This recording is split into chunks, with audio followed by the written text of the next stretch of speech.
Olá pessoal, resolvi mais um exercício aqui agora de termodinâmica. Esse exercício aqui a gente tem um trocador de calor, né? Trocador de calor, como ele fala, descrito aqui nesse problema, é realizado entre o ar e um refrigerante.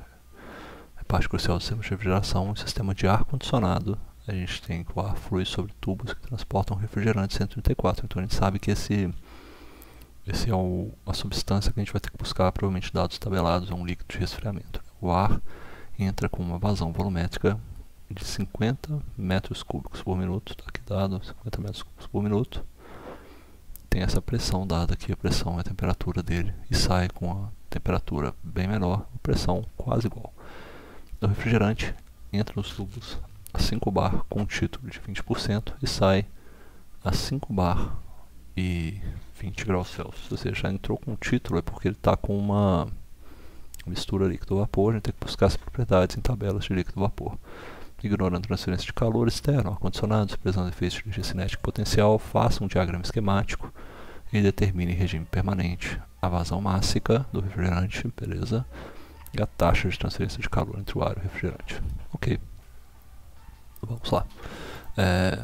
Bom, primeiro vamos desenhar, fazer um diagrama, ver como é que esse sisteminha aí está apresentado, né?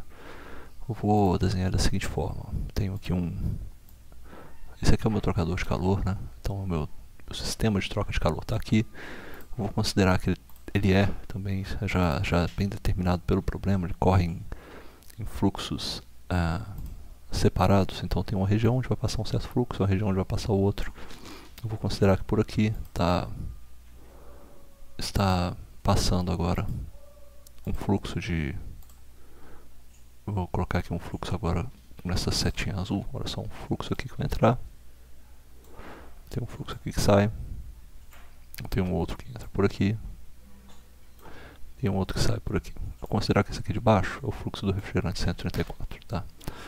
Então eu tenho ali primeiro que o meu ar, vou colocar as propriedades do ar aqui que estão entrando e saindo. O ar entra com 50 metros cúbicos por minuto. Então eu tenho uma vazão volumétrica aqui. Considerar isso aqui ponto 1, AV1, a minha vazão volumétrica em 1 é igual a 50 metros cúbicos por minuto. Eu tenho a pressão em 1, que é igual a 1 bar. Eu tenho a temperatura em 1, que é igual a 32 graus Celsius. Eu sei que ele sai aqui com uma pressão em 2, igual a 22 graus Celsius. E uma pressão, perdão, botei pressão 22 graus Celsius, a pressão é 0,95 bar e a temperatura em 2 é igual a 22 aí sim, graus Celsius. O refrigerante entra nos tubos a 5 bar, então ele está entrando aqui ó, com uma pressão 3 igual a 5 bar e com o título, né, X3 igual a 0,20 ou 20%, ele sai aqui com uma pressão igual a 5 bar e a temperatura igual a 20 graus Celsius, tá? Então aí, beleza. Tá certo nessa definição. Então eu consigo definir os 4 estados. Esse estado que está definido, esse estado definido, o estado 3 está definido, o estado 4 que está aqui determinado está definido também. Vou fazer só uma mudança de cores aqui, porque essas propriedades todas aqui, ó, a gente está falando de um refrigerante, então vou mudar para essa cor aqui agora. A cor magenta, então embaixo é a parte que fala do refrigerante, em cima é a parte que fala do ar. Você está vendo que o ar sai aqui com a temperatura mais baixa, né? Então é um ar que vai ser resfriado e tal, vai entrar num ambiente de resfriamento, com a função de resfriamento. E esse é o nosso volume de controle, está definido aqui ao redor desse trocador de calor como um todo. Ele está aqui, ó, marcando esse trocador de calor aqui, tá? Então eu tenho os fluxos aí que entram e que saem do meu volume de controle. Vou tirar aqui o standard, tirar isso aqui também, e agora vamos brincar de resolver esse problema aí. Coisa que a gente sabe desse problema por balanço de massa, dado para o nosso balanço de massa, só balanço de massa vai nos dizer que a vazão mássica em 1, a gente vai ter isso aqui, pode até escrever ela, né? Variação do volume de controle sobre o tempo é igual ao somatório das massas que entram, dos fluxos de massa que entram, menos o somatório dos fluxos de massa que saem do meu volume de controle. Mas eu tenho 4 entradas, 4 saídas, só que nesse caso eu posso considerar que as minhas vazões mássicas se repetem, né? São fluxos separados. Então a minha consideração final é dizer que a minha vazão mássica em 1 é igual à vazão mássica em 2 e a minha vazão mássica em 3 é igual à vazão mássica em 4. Então eu sei disso aí pelo meu balanço de massa. O balanço de energia, a gente também escreve ele aqui embaixo. A energia, ele nos diz que a variação temporal da energia no volume de controle ela é igual ao calor que é trocado, ao calor, taxa de calor trocada no volume de controle, menos a potência gerada ou realizada ou consumida pelo volume de controle, mais os fluxos de entrada. Vou tirar esse ponto ali em cima que não tem, esse ponto está aqui, ó, das massas que entram com uma certa entalpia de entrada, mais uma energia na forma de energia cinética, mais energia na forma de energia potencial, menos tudo que sai, que é o somatório de tudo que está saindo do meu volume de controle com o fluxo máximo de saída. Aí tem uma entalpia de saída, mais energia cinética, mais uma energia potencial. Agora vamos quantificar isso daí, né? A gente tem isso daqui. Eu vou passar agora cortando esse problema, falando que não existe aqui, eu não tenho um regime permanente, então isso aqui está fora, não tem troca de calor com o volume de controle, não tem trabalho. Então os meus fluxos de meus transportes de energia através dos fluxos máximos de entrada e saída vão se igualar. Então eu tenho aqui uma vazão mássica, tenho que conhecer qual essa solução vai ficar igual a zero, é igual ao que entra no meu volume de controle, que está aqui em cima, está entrando em 1 e está entrando em 3, então eu também posso desprezar aqui, não tenho esquecido de desprezar esses valores, tenho que desprezar que não tem nenhuma variação de energia cinética, nem potencial, então é só a entalpia mesmo que vai me importar nesse problema. Então, 0 é igual ao fluxo máximo em 1 vezes H1 mais o fluxo máximo em 3 vezes H3 menos o fluxo máximo em 2 vezes H2 menos o fluxo máximo em 4 vezes H4, fluxo de massa, né, em 4 vezes H4. O que eu tenho aqui, né? Eu tenho essa consideração e eu sei pela minha definição, como são fluxos separados, eu sei que o meu M1 é igual a M2, meu M.3 é igual a M.4. Então eu posso simplificar essa formulação aqui e dizer o seguinte, ó, vou reescrever a minha formulação do balanço de energia, 0 é igual a M.1 vezes H1 menos H2 mais M.3 vezes H3 menos H4. Beleza, cheguei nessa formulação aí. E agora eu sei que o meu fluxo máximo de ar, né, e o meu fluxo máximo de refrigerante, eu vou reescrever isso aqui porque até fica mais fácil a gente conseguir enxergar. Porque aqui, olha só, eu tenho o fluxo máximo de ar está em azul, o fluxo máximo de refrigerante está em magenta. Eu vou escrever eles aqui dessa forma pra gente, ó. Vou marcar eles aqui nessa formulação. Eu tenho aqui o fluxo máximo de refrigerante, e aqui é o de ar. E aqui eu tenho agora o fluxo máximo que eu sei que é de refrigerante, que está aqui, junto com as minhas entalpias que estão relacionadas ao refrigerante. 134 estão aqui. Então vou até reescrever isso aqui dessa forma. Vou falar que o meu M1, meu M.1 é igual ao fluxo máximo de ar. E o meu M.3 é igual ao fluxo máximo do refrigerante. Tá aí, beleza? E a gente vai conseguir definir essas informações aqui embaixo. A gente vai separar elas direitinho. Porque o que eu quero saber na minha questão, o que está realmente perguntado na minha questão aqui agora, é a vazão mássica de refrigerante. Então eu posso isolar ela, encontrar essa função aqui agora. Falar que a minha vazão mássica do refrigerante, 134, é igual a minha vazão mássica de ar vezes H1 menos H2 dividido por H3 menos H4, certo? Na verdade não, né? Na verdade eu tenho que pensar uma coisa aqui, ó. Deixa eu fazer uma correção matemática aqui agora. porque eu esqueci de um sinalzinho que eu tenho que trocar.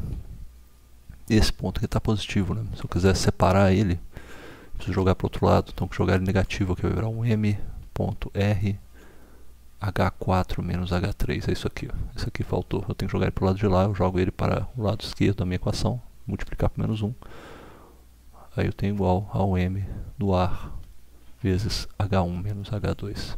Eu estava quase errando isso aqui. E agora eu só isolar, falar que a minha massa, o fluxo máximo de refrigerante é igual ao fluxo máximo de ar vezes H1 menos H2 dividido por H4 menos H3. Aí beleza, né? Agora eu tenho que entender que algumas propriedades que eu tenho, que são essas aqui de baixo, olha só, essas propriedades aqui de baixo, já são buscadas em tabelas, né? Eu tenho como definir o meu H4 e o meu H3 a partir de dados de tabela, sem tabela para o R134. E esse de cima, esse H1 e H2, eles são dados que eu consigo encontrar em tabelas para ar, né? Mas eu tenho que definir primeiro se o meu ar está em um estado em que a gente pode chamar uma tabela de gás ideal, né? A gente sabe que aqui, nesses casos que a gente está, o ar está com a pressão de 1 bar e vai para 0,95 bar, ou seja, a pressão aqui, ó, para considerar primeiro aqui o H1 e H2, vamos pensar no H1 e H2. A gente está ali com o ar que está uma pressão de aproximadamente 1 bar, a temperatura mais ou menos 20 ou 30 graus Celsius, né? Essa é uma temperatura praticamente ambiente, né? Então, para essa pressão e essa temperatura, o que a gente tem? A pressão crítica. A gente fala da pressão crítica do ar. A pressão crítica do ar é aproximadamente... eu estou falando isso aqui é um fluxo de ar, né? Então, a pressão crítica do ar é aproximadamente 37,7 bar. A temperatura crítica do ar ela é 130 Kelvin, que é mais ou menos menos 140 graus Celsius. Ou seja, essa temperatura aqui, ó, a gente faz análise do nosso sistema, pensando agora nas áreas das propriedades, pensando na pressão reduzida e na temperatura reduzida. A gente está falando de uma pressão sobre a pressão crítica ou sobre uma temperatura sobre a temperatura crítica. A gente acaba obtendo valores de pressão reduzida que são muito menores do que 1 e valores de temperatura reduzida que são muito maiores do que 1. E a gente sabe que essa condição é uma condição que, quando a gente olha na carta de compressibilidade, está lá na figura 1 do livro do Moran e Shapiro, a gente acha que para essas condições aqui o Z, que é igual a PV sobre RT, ele é bem próximo de 1. E para quando a gente tem esse Z aproximadamente igual a 1, a gente tem a condição de gás ideal. A gente pode usar, a gente fala que o modelo de gás ideal é válido. E se a gente sabe que o modelo de gás ideal é válido, além da gente ter essa PV igual a RT, que a gente sabe que está aí, né? A gente pode usar ela, logicamente. A gente vai utilizar essa formulação do PV igual a RT, porque a gente tem primeiramente isso aqui, ó. A gente pode usar, é válido, vou colocar aqui é válido. O fato da gente ter isso aí já nos ajuda a achar uma variável que a gente precisa. A gente sabe que PV é igual a RT. E a gente vai precisar desse V para calcular a massa, o fluxo mássico, né? Por quê? Porque o fluxo mássico ele é igual a uma vazão volumétrica sobre um volume específico. A gente não sabe o volume específico desse fluxo de ar em 1.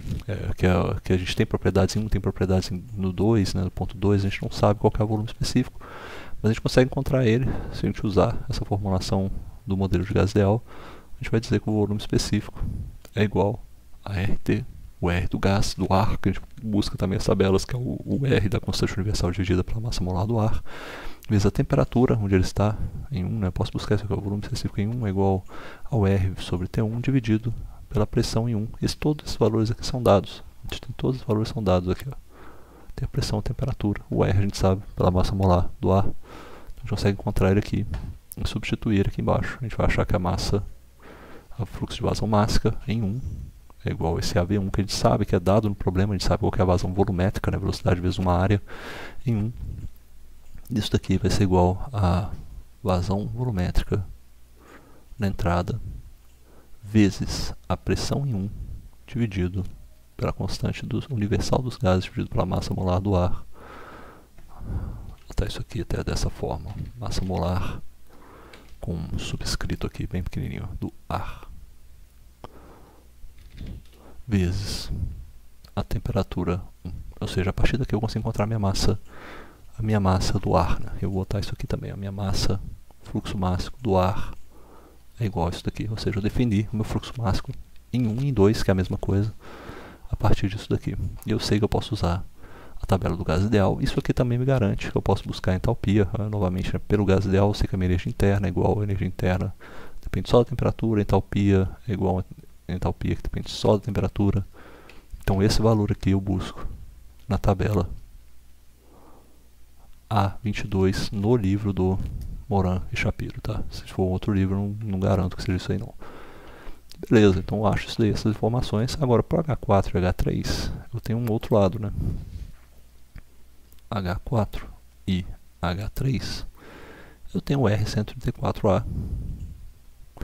O que eu tenho aqui para o estado 4? Olha só, eu sei que eu vou estar no estado de uma pressão de 5 bar, a temperatura de 20 graus Celsius, então a minha entalpia em 5, entalpia em 4, é simplesmente a entalpia numa pressão em 4 e numa temperatura em 4. O que eu sei, pelos valores são muito redondos, né? Valores bem redondinhos ali de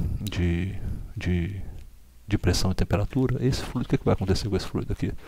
Como a temperatura de um está diminuindo, a do outro tem que aumentar, né? A temperatura do ar diminui, a temperatura do fluido R134 vai aumentar, e ele vai sair de um líquido aumentando, ele vai se expandindo, vai virar um vapor, um vapor superaquecido. Então esses valores redondinhos aqui de 5 bar e 20 graus Celsius me mostram que ele não está numa região de mistura líquido-vapor mais, está numa região onde já é um vapor superaquecido. Sendo um vapor superaquecido, vou ter que buscar esse valor aqui na tabela. Se eu não me engano, é a A12 ou 14. Acho que é a A14, cara. Tabela A14 no livro do Moran Shapiro, que é o R134 para vapores superaquecidos. Tá? Vou ter que buscar esse valor lá. E o H3? O H3, eu sei que ele está numa região de mistura. Ele é o H, que é uma função da pressão em 3 vezes o título em 3. E aí eu tenho que buscar lá na tabela. Aí a tabela, tenho que buscar na tabela de saturação para o R134A. Tenho que buscar os valores da minha entalpia de líquido saturado e a minha entalpia de vapor saturado. Eu vou descobrir o meu H3 é igual à entalpia do líquido saturado. Isso aqui é uma fórmula mesmo, mais o título, que eu também é dado, o título em 3, que foi dado, vezes a entalpia do vapor saturado, menos a entalpia do líquido saturado. Beleza? Descobri isso aqui, eu descobri o H3. Então eu tenho todas as informações aqui. A minha massa do ar acabou de ser encontrada, era só eu botar ela aqui embaixo. A gente acabou de encontrar a massa do ar. Vou marcar dessa forma aqui, ó, marcar com highlight. A gente acabou de encontrar a massa do ar. A gente acabou de encontrar, vou até escrever aqui embaixo também, o H passa a ser igual a um H, a temperatura é 1, o H em 1, né? E o H2 é igual ao H, a temperatura 2. A gente sabe então também o valor das entalpias para o gás ideal, ar, e a gente sabe os valores das entalpias que a gente precisa encontrar para o R134A. Então isso aí a gente consegue encontrar aqui agora o fluxo máximo do EMR134A. Sabendo isso daí, eu agora vou para a minha segunda questão, que é a segunda parte dessa questão, que é a taxa de transferência de calor entre o ar e o refrigerante. E o que eu faço para descobrir isso daqui? Ó? Agora eu vou considerar um outro volume de controle, eu vou marcar ele aqui em laranja, com uma caixa e também dashed. Eu vou considerar que é isso aqui. Ó. O volume de controle agora engloba só essa parte aqui. Tá vendo? Por quê? Porque se eu tiver só essa parte, eu vou considerar que eu tenho um fluxo de calor, ele vai entrar no meu modelo, vai passar a fazer parte do meu modelo, e aqui eu passo a ter um fluxo de calor, né, que vai ser um fluxo de calor aqui que vai sair de baixo e vem para cima, ele entra aqui, ó, nessa parte, é um fluxo de calor. Tá? Um calor que entra no meu volume de controle. Nessa parte eu tenho isso, porque o refrigerante, eu vou estar, na verdade, ao contrário, né? Pensei nesse fluxo de calor aqui, ele está ao contrário, só porque essa superfície aqui ela vai se resfriar. Então o meu volume de controle vai perder, ele vai perder energia, né? O do líquido R134, que é o que está em magenta, ela vai se esquentar, porque a que está em azul, que é o fluido, que é o gás ideal, ele vai perder calor. Então esse calor ele vai, que é o contrário. Interpretação errada aí também já estava entrando, beleza? Então tem um calor ali que é trocado para fora. Eu vou identificar nesse calor aqui qual que é essa taxa de calor trocado. Vou novamente usar a minha equação do balanço de energia. Vou pegar ela aqui novamente. Vou pegar ela nessa forma aqui, fica mais fácil de eu poder trabalhar ali embaixo. Tá aqui, ó. E eu vou escrever aqui também. Vou ver como é que está. Agora a parte B. Agora eu faço um balanço de energia só ao redor daquela região onde eu tenho qualquer dos dois, né? Porque se eu achar o calor que é transferido de um para outro é o mesmo que é transferido de outro para um, só muda o sinal. Então aqui não mudou absolutamente nada nessa minha formulação. Só fica isso aqui agora que eu não tenho mais o cortar a taxa de transferência de calor. Eu vou agora encontrar ela aqui embaixo, porque a minha taxa de transferência de calor era igual. Então a minha formulação se torna zero igual uma taxa de transferência de calor em VC, no volume de controle, mas aí eu tenho o mesmo fluxo, que é o fluxo de ar, que está aqui definido também. Mas nesse caso agora, deixa eu ver aqui. Mas nesse caso aqui agora, eu vou ter o fluxo de massa de ar, e eu vou considerar que ele está o quê? O fluxo de massa de ar, que eu perdi um pouquinho aqui a caneta rapidinho, viu, gente? Eu vou ter um fluxo de massa de ar, eu vou olhar para o meu volume de controle lá em cima. Olha aqui em cima, aqui, ó. Esse volume de controle agora, ele está... Até fazer o seguinte, né? Eu vou levar ele lá para baixo, para as notas fica mais bonito se tiver assim. Quer ver? Vou cortar aqui. Eu tiro isso daqui. Vou tirar isso tudo aqui. E esse aqui também, que é o laranja. Eu vou trazer isso tudo aqui, vou deixar aqui embaixo. Só vai ser o meu novo. Vou deixar aqui assim. Porque daí fica aqui, a gente se lembra que a hora que a gente está fazendo essa análise, né? Eu estou fazendo análise só nessa parte laranja. Então na parte laranja agora o que está entrando é o ponto 1, que sai é o ponto 2. Então eu vou mudar aqui agora, eu vou ter simplesmente o H1. H1 menos H2. Quando eu for manipular essa equação, vou jogar o fluxo de calor aqui, eu jogo para o lado esquerdo, passo todo multiplicando por menos 1.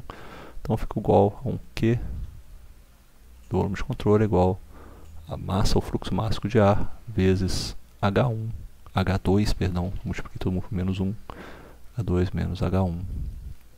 E eu sei novamente, né, que o meu H2 ele é igual ao H na temperatura em 2, que é dado um gás ideal, e o meu H1 é igual ao H na temperatura em 1, que é dado também, sabendo que eu estou usando a tabela de gás ideal, que é a tabela A22, beleza? Bem tranquilo assim. Então aqui eu já resolvi, vou encontrar soluções tanto para o meu fluxo de calor, que é dado no meu problema.